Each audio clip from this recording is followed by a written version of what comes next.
everybody, KL here from Mini Shop of Horror. I am super excited to be bringing you a tutorial on how to make miniature books. So I love books, I think you all know that. I love making miniature books, it's super therapeutic. So today we are actually going to make the Book of Shadows from the TV show Charmed. I have recently been rewatching the show. There's not a lot of shows on TV right now. All my shows are kind of on hiatus and waiting until, next season and stuff. So I started rewatching Charmed and I still love this show. It holds up after all these years. The characters are phenomenal. The story is phenomenal. It's just a great show. So for any younger people here who may have not seen it, you should watch it. It's really good. It's got like a supernatural practical magic vibe to it. Of course, if you're younger, you probably don't know what practical magic is. Watch that movie too, because the sequel's coming out, which is super exciting. So anyway, so today I am going to make a miniature book of shadows from Charmed, and I'm going to show you my process. And if you love it, I hope you try it for yourself. If you have any questions, please feel free to shoot me a message, send me an email at my website, minishopofhorror.com. I am so happy to walk you through how I do things to help you out in your own process. You can always drop me a comment here too as well. I will answer it as soon as I see it. So without further ado, let's get started.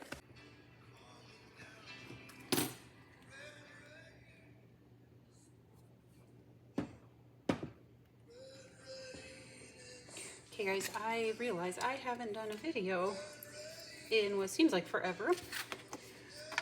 So I know you all know that I'm obsessed with books. Maybe you don't know that, but in real life, I am obsessed with books. I have a huge library in my house. I was a professor for a long time, so that's probably why. Maybe not. One of the very first authors I was ever introduced to was Edgar Allan Poe. And I don't know, Edgar Allan Poe kind of changed my life. And Nathaniel Hawthorne was another one. And I've just loved books ever since I was a little kid. So I thought it might be kind of fun to show you how I make books. I know there's a ton of book tutorials out there. I know there's a lot of people who make miniature books. I am going to tell you, buyer beware sometimes with miniature books, because people will not put the actual book pages in the book. So if you actually think you're going to get the book with the real pages, you probably won't. I don't use filler pages, okay? So like today, I'm gonna show you how to do the tiny book of shadows. You can see, tiny book of shadows. So that's what I'm making today.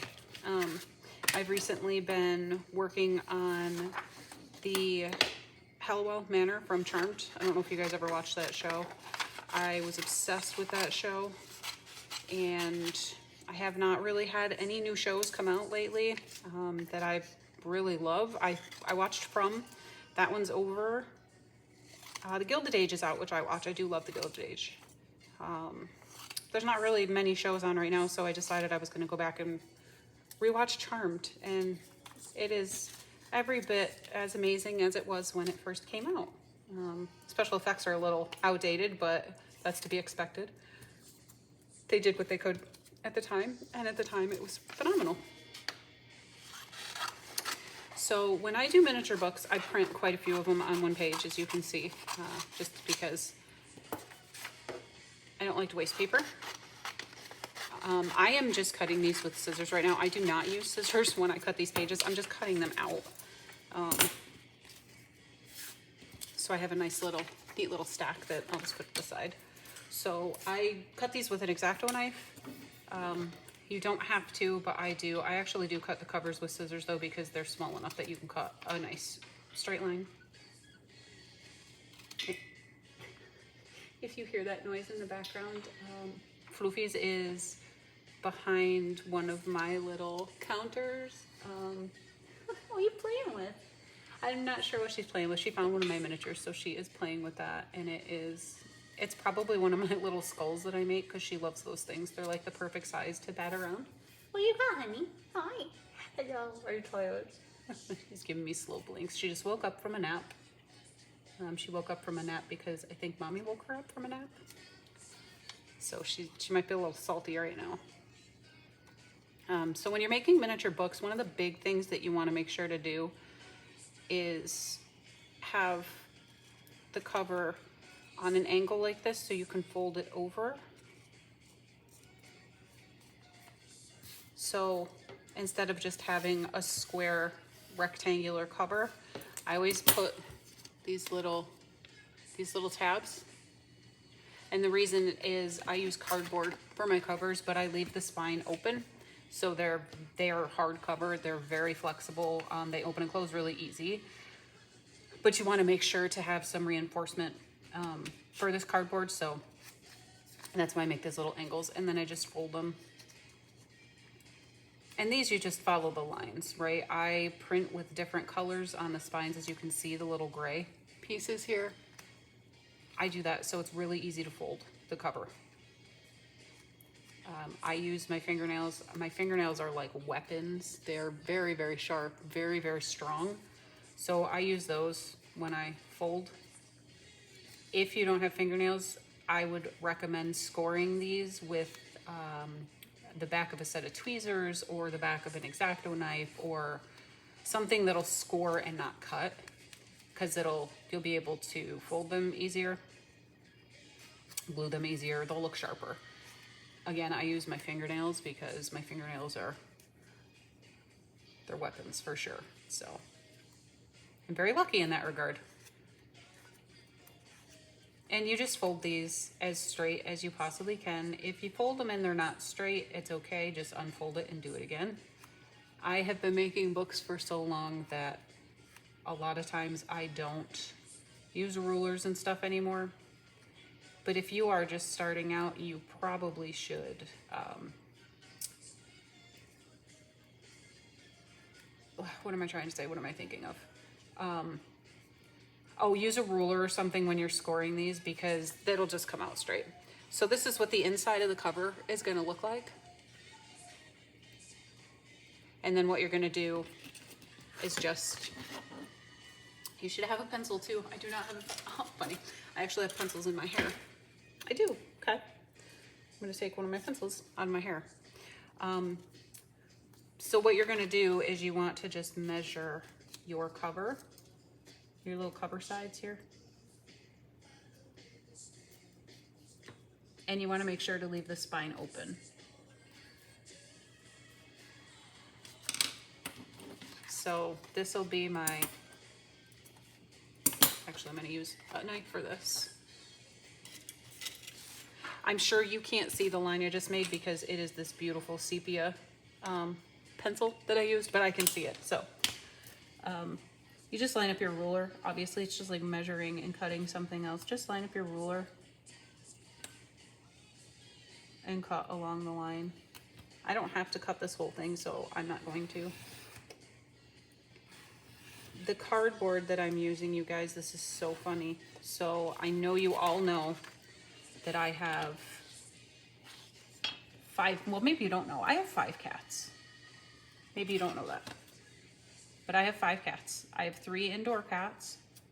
And I have 2 outdoor indoor cats who don't come up into my studio because they can't be trusted in my studio. So a lot of times, you guys, I actually don't use a ruler either to cut with my X-Acto knife. Again, I've been doing this for a really long time, so I'm kind of used to cutting straight lines and things. So anyway, what I was talking about, my cats. They are Fancy Feast kitties. Love Fancy Feast. It's like their favorite thing in the world. So we buy Fancy Feast. We have an auto ship thing from Chewy. It's fantastic. And in those boxes of cat food are these pieces of cardboard. Like legitimately, these pieces of cardboard come in. So I save them all and use them for the spines of my books because they are really, really, really sturdy, and they make great book covers. So I know I'm off camera here, and I apologize for that, but I'm trying to see what I'm doing. So I don't know if you can see this. I will try to zoom this video in for you. I did not cut these evenly. Oh yeah, you can see it right there. So I didn't cut those even. So I have this lined up perfectly at the one corner, and I am just gonna cut these so they're even. You always wanna make sure that your two hardbacks for your book are even. Again, if they're not, just fix it. These are also too big for this. I don't know how I did that. I measured it. That is pretty funny. This is probably why I always use scissors to do this kind of stuff, you guys. It's easier for me. The big thing you want to use the X-Acto knife for is the pages, obviously, because you want them straight. Well, maybe you don't want them straight. If you want a really old book, they don't need to be straight, and you can cut them however you want, and you can rip them, and you can pour coffee on them and burn them, all that good stuff. But for this, I'm trying to make an old book, but in really good shape, because for those of you who watch the show, you know that this book was locked up in the attic for God knows how long. Okay, so these are a nice perfect fit now. So you're just gonna glue these in. And I say that as I look around for my glue.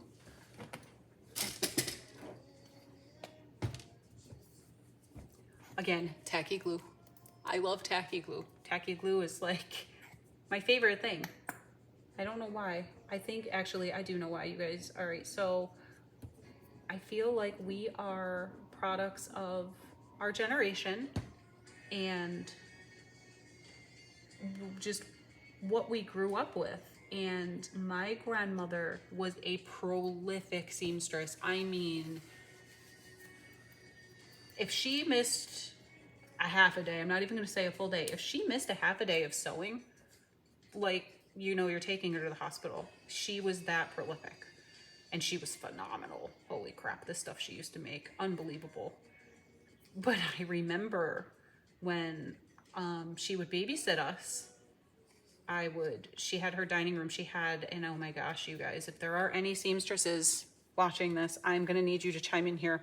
So there's this board, and it's cardboard, but it's thick, right? It's like that thick, and it folds out, and it'll fold out like the whole length of somebody's like dining room table, like really long. And it's got all the measurements, got all the yards and stuff on it. And it had a bunch of dots on it. And I mean, she used to make her patterns on this thing. So I know you guys know exactly what I'm talking about, but I don't know what it's called. I don't know if it's actually called a yard board or if it's like a measuring board or what it is, but it is this crazy cardboard fold out. I used to fold like some of the pieces up and pretend I was playing Battleship on it. Like, all right, seamstresses, somebody pop in here and tell me what board I'm thinking of, because I can see it in my head. I just have no idea what the name of it is. But I remember when she would be cutting her patterns and doing all of those things on that board, she would always have a thing of tacky glue. Like there was tacky glue, always. And it was always this size. It wasn't the big one. I don't know if they even make smaller ones of these, they probably do, but it was always this size glue. And I remember doing crafts with her and doing all of these things with her. And I always used tacky glue for everything. So I think my like adult love of tacky glue actually came from me being like 5 years old.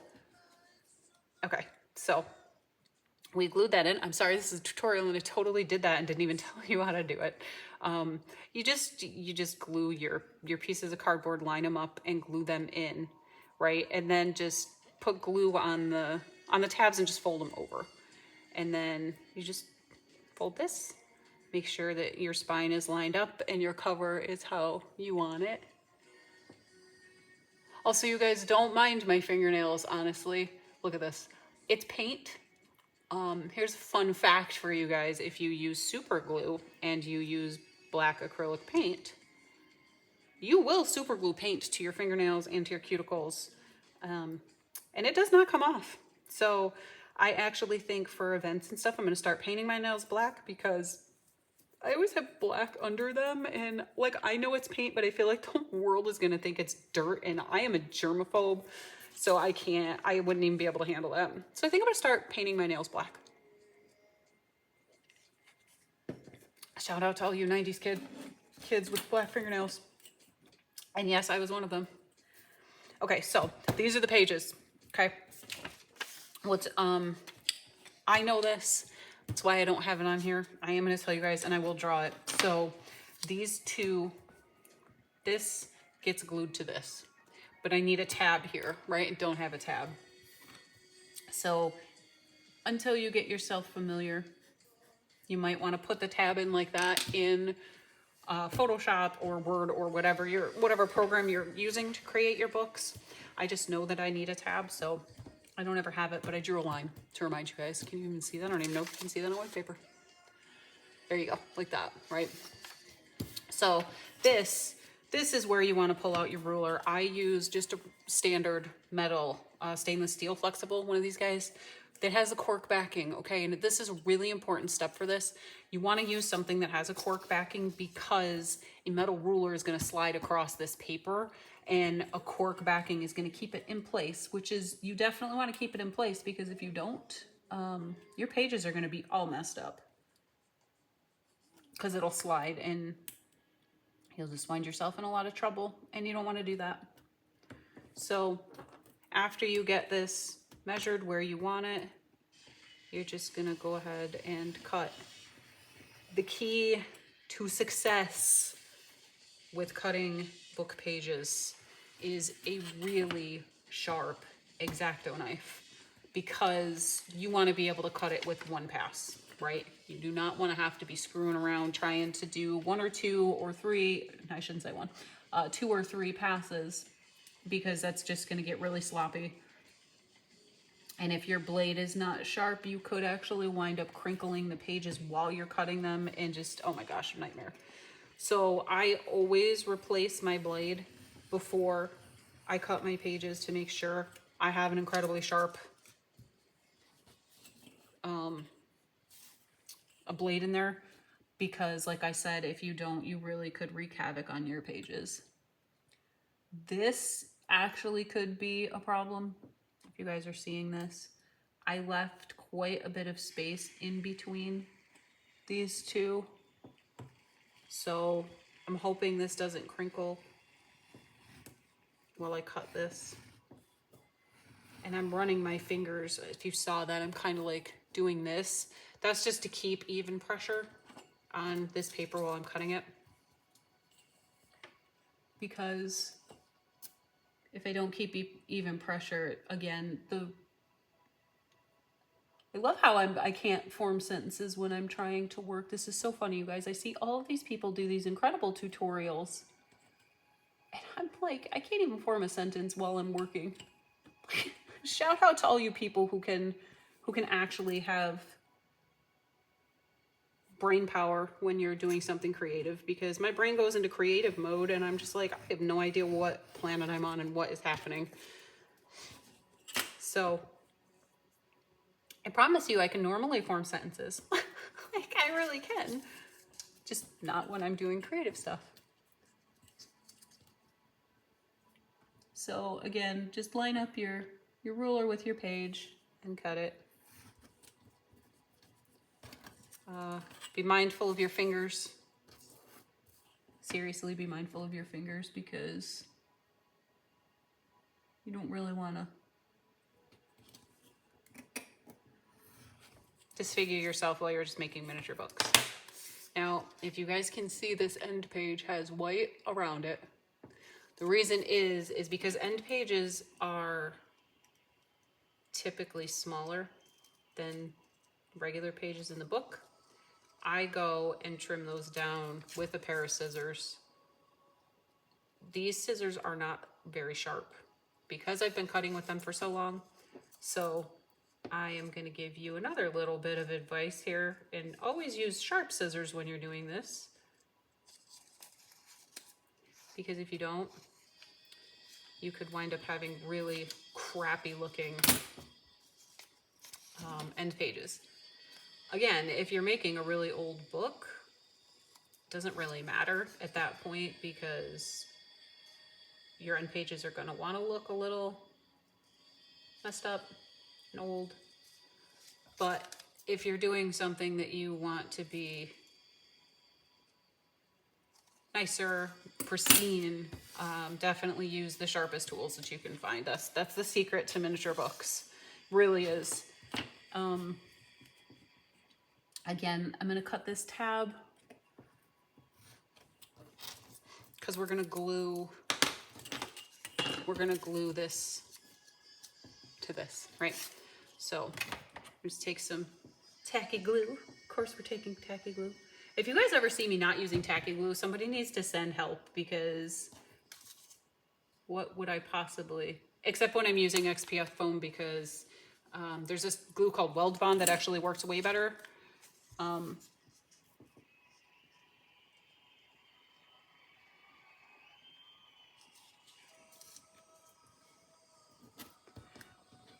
then you're just gonna glue that together. And I have a couple little stragglers hanging here that the pages aren't really super even with each other, so I'm just gonna fix those. And now we have our book. So we have our whole book here. Now we gotta fold it. And you might be thinking, how in the hell are we folding this book to make sure that the pages are pristine and perfect and everything else? So this is where my technique, I don't know if other people do it this way, but I do. So I have this little teeny tiny ruler. There's no cork on this. This is just a little teeny tiny metal ruler. And I just take these pages and I just make a mark in them.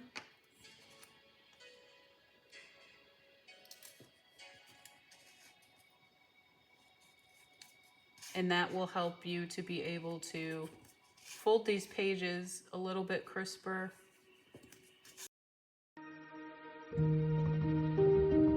Now that we have our book scored, now we are going to fold the pages. So just like when you were little and you used to make little crafts in kindergarten and first grade, accordion style, right? So we're going to fold it accordion style. So just line the pages up and fold. And this is where my fingernails come in, right? Because I score these with my fingernails and it works beautifully. And you're just going to fold your pages. And take your time with this, right? I mean, I'm going to speed this up.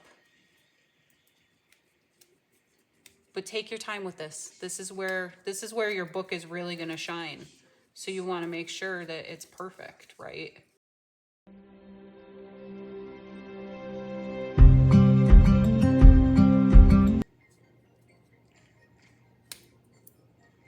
I also have glue on my finger.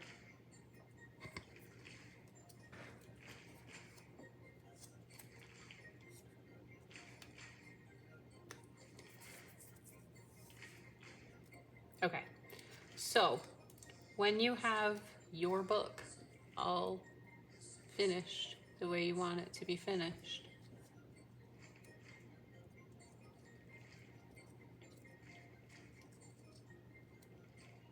pull out your end pages. And this is the most critical part, because let me tell you something. You think you will never do this. You really do. I am going to tell you right now, you are going to do this. I have glued books upside down before. I have sworn that I have double checked, triple checked, quadruple, quadrillion checked, and I have glued them upside down. So I'm going to tell you right now, make sure you check and double check, right? So I got everybody where they belong and where they need to be. And my really cool artwork bleeding over onto the pages so it looks like an antique. Like, I was inspired by an illuminated manuscript for these ones. So everything is nice and crisp and clean. I'm gonna set this and you're gonna see it. It's gonna spread out, that's fine. So you're gonna get your cover, right? Make sure that it is the way you want it. Get your glue, get your tacky glue. I'm telling you guys, tacky glue for the win, always.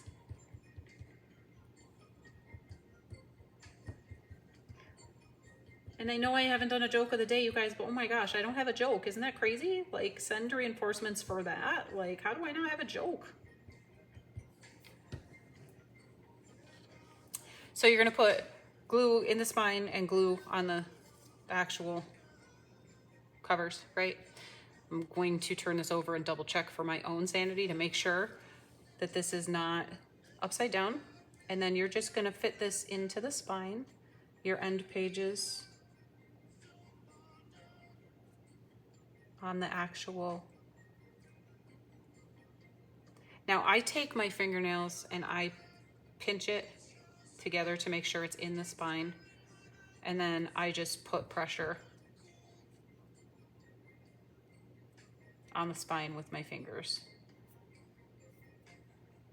I do hold this together while I'm doing this, and I just push like this on my spine because I want to make sure that all of the pages get in there. Once I know that they're actually where they're supposed to be in the spine, I will take this and just run it across a flat surface to make that nice and crisp. Now, I'm sure you can see, maybe you can't. I got overlap of glue here, so I don't want to push these pages in this book closed just yet because my pages will get stuck to the glue. So I'm just gonna make sure everything is perfect where it wants to be. And then I'm gonna go and I'm gonna make sure nothing gets stuck to that glue, right? And then your book is done. It's done. Look how crisp that spine is. How beautiful is that spine? I'm obsessed. Look at that. I love making miniature books, you guys. You don't understand. I love making miniature books. I also make miniature comic books, which is really fun. I'm actually going to be at Evansville RaptorCon this year, which is a pop culture, more on the comic book side of things, but still some horror. So I will have a bunch of miniature comic books there, which is going to be super fun. So if you guys are in the area, come check it out. I will have my horror stuff because I can't go anywhere without my horror miniatures. But look, this is your little book. It is all done. That is the cover, and it opens and you can read it, and it is beautiful. So I hope you enjoyed this tutorial. I will be making some other videos soon. I have been working on some really exciting projects. They're super near and dear to my heart. I'm not going to tell you what they are. Some of you know I posted some teaser pictures as well for people to kind of guess what I'm doing. So I will have those videos are going to be up actually very soon. Right now I have one of those projects is sitting beneath a bunch of Douse clay and big things of tacky glue because I'm gluing it to its base. And then the other one I just finished painting today, so it's drying. So hopefully within the next week I will have those videos up. Let me know what you guys want to see a tutorial of because I make so many different things that I feel you guys really need to chime in and let me know what you want to see me make. And if you've seen my miniatures, if there's something in one of my cabinets you want to see me make, let me know. I will be happy to show you guys how to do it. Yeah, that's it. That's my miniature book tutorial. Here's all the tools that I used. Probably should have laid this out in the beginning. I'll probably cut this and edit it so you can see these in the beginning. That way, if you want to take a screenshot and order these materials yourself, you can. Tacky glue. Always tacky glue. All right, guys, thanks so much for watching. Please spread the word, like and subscribe and all that jazz. And until next time, stay spooky.